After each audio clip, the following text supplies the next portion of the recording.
The opinions expressed on Fork.0 are not necessarily those of the Fork 2002. They are intended for comedic purposes only. This is not a video game review. Enjoy. Hi everybody, this is Fork.0, and I'm your host, Jerry Seinfeld. Now, I don't know why, but for some reason, standing behind this microphone stand really adds a lot of pressure to be funny. But don't worry, if you look closely, you can see that it's a rock band mic. So you can count on the same low-quality entertainment that you've come to expect. We've got an okay show for you today. I'm going to give you my first impressions on my new gaming monitor. We're going to talk about Hotline Miami and the sequel coming out. And Fork.0 sees the return of its longest-running segment. But first, I have a new game I'd like to introduce to you. It's called Negligible Similarities, and the goal is for you, the viewer, to try to spot the part of my wardrobe that's the same in this episode as it was in the last. If you're not one of the 7 people who saw my last episode, or you just need a refresher, you can click right here. Go ahead, we won't start without you. Now that those losers are gone, if you think you figured it out at any point during the show, you could tweet your guesses to @the_Fork2002 and drop in the hashtag Negligible Similarities. I'll reveal the answer at the end of the episode. My good friend and fellow YouTuber J.Dodds1 has recently started using a gaming monitor for his video game consumption instead of the standard HD TV. I always give him a hard time because he has like this 60-inch flat screen in the other room, but he plays on this display that's less than half the size. But then he's all like, it has so many hertz. Huh? Input lag, contrast ratio. What are you talking about? Gray to gray, black to black. All right, I get it. I don't get it. But I decided I shouldn't knock it until I try it. And I have to admit, although it's a bit smaller, the experience is much larger. Check it out. Alright guys, so I gotta tell you, I didn't understand how bad input lag could be until I played without it. It's like this monitor knows what I'm going to do before I do. And the colors really pop out on it. I can see enemies halfway across the map, like this guy.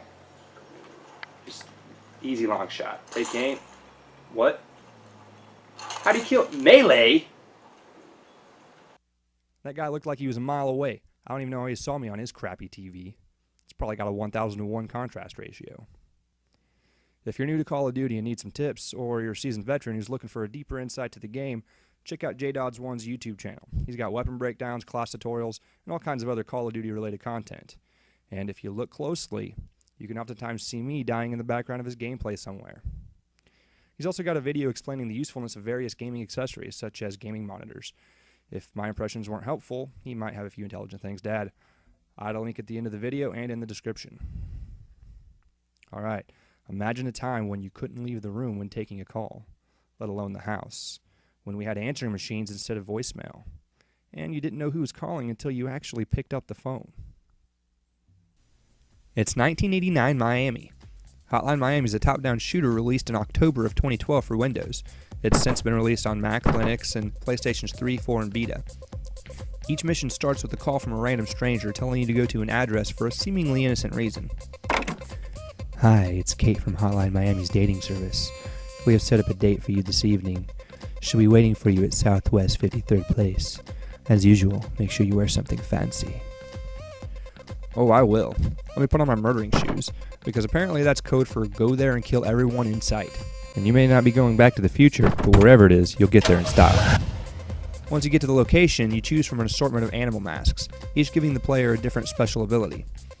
You can use your fists, or a variety of melee weapons and firearms, either of which can be thrown at the enemies to knock them down so you can finish them off by bashing their head against the floor. Where's Jack Thompson when you need him?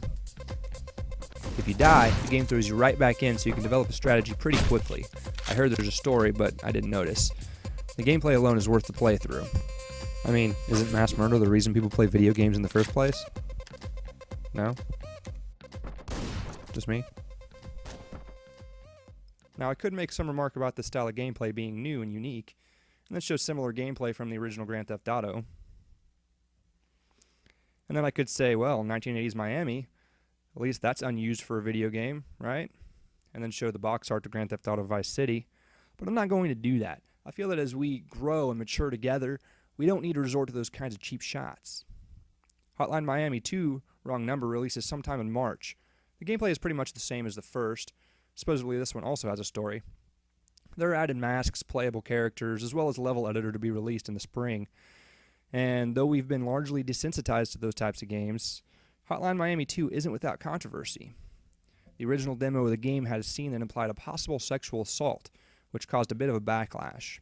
The scene has since been removed from the demo, however, it may still end up in the final release. Since Australia hates freedom, the game will most likely be banned in the country, leaving Aussies with no legitimate way of playing the game. Let's see what game designer Jonathan Soderstrom has to say about that on Dramatic Forum Readings. Instead of reading a forum, we're going to look at an email conversation between an Australian fan and the developer. After all, it is the 1-episode anniversary of the segment, so I figured we should do something special. Plus the fact that not every relevant internet post is in a forum format. And dramatic forum, email, tweet, and other various types of online text readings doesn't quite roll off the tongue.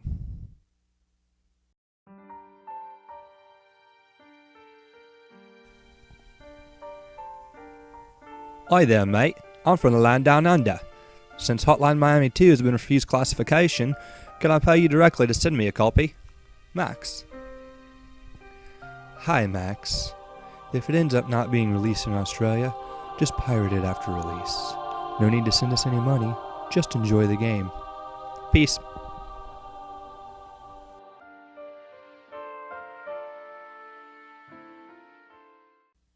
It's actually not all that surprising. During the last go-around, Soderstrom uploaded patches for Hotline Miami to popular torrent sites. He said he'd rather people buy the game, but if they were going to play it, he wanted them to enjoy it and not be stuck with the buggy version. Developer putting the game before profit? I knew there was something to this indie thing. I find it interesting that the game is called Wrong Number. Can you imagine how awkward it must be to mistakenly receive a call of that nature?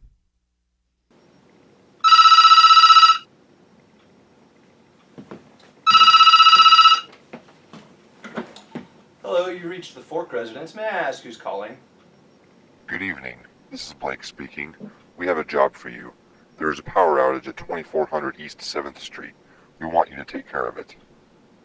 I'm afraid you reached the wrong number. You see, I don't know the first thing about power outages. I sure hope you can get the lights on for those folks. Take care.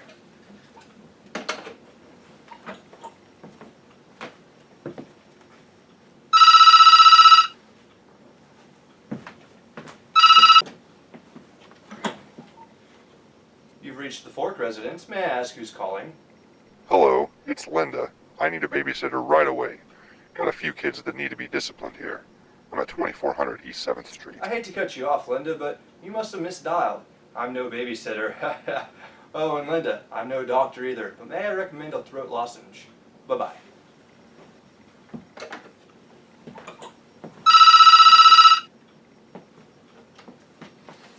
Hello. It's Dave from Pest Control. We need you to handle a vermin problem.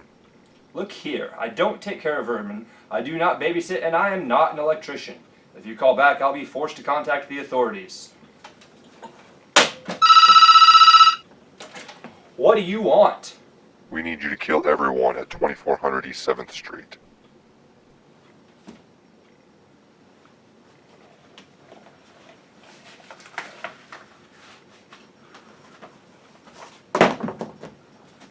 You should have just said so.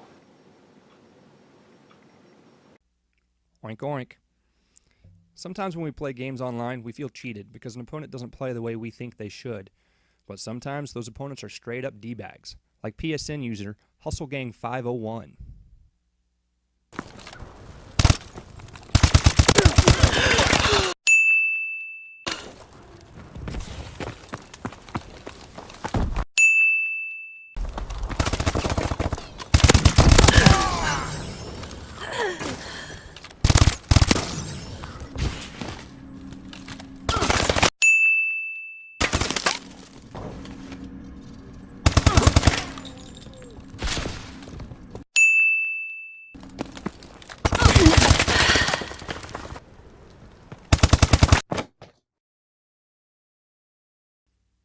Alright, we want everyone with a PlayStation account to send a message over the PSN to HustleGang501 telling him you're a forking D-bag. Next time you encounter someone in an online game being a D-bag, hit that share button or tell your Xbox to record that. And you can upload it directly to YouTube from your console. If you copy your link into the comments section, it could end up on a future episode so we can all call them out. Alright, it's time for the negligible similarity reveal. Put down those keyboards. I'm no longer accepting entries. Since I have no way of knowing when you're watching this, participation relies on the honor system. And we all know that YouTube viewers are the most honorable people on the internet. Okay, and the correct answer is my underwear. Yep, still wearing the same pair of underwear.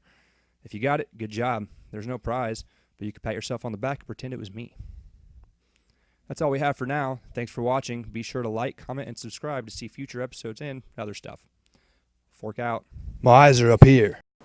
Hey, that guy's over here camping. Go look at him. He's looking at me. Hey, don't put yourself at risk or anything, but if you could go look at him for a minute. I mean, don't get yourself killed or anything. Yeah, I can. Okay, that's probably good enough. I just got the map. That's all, folks.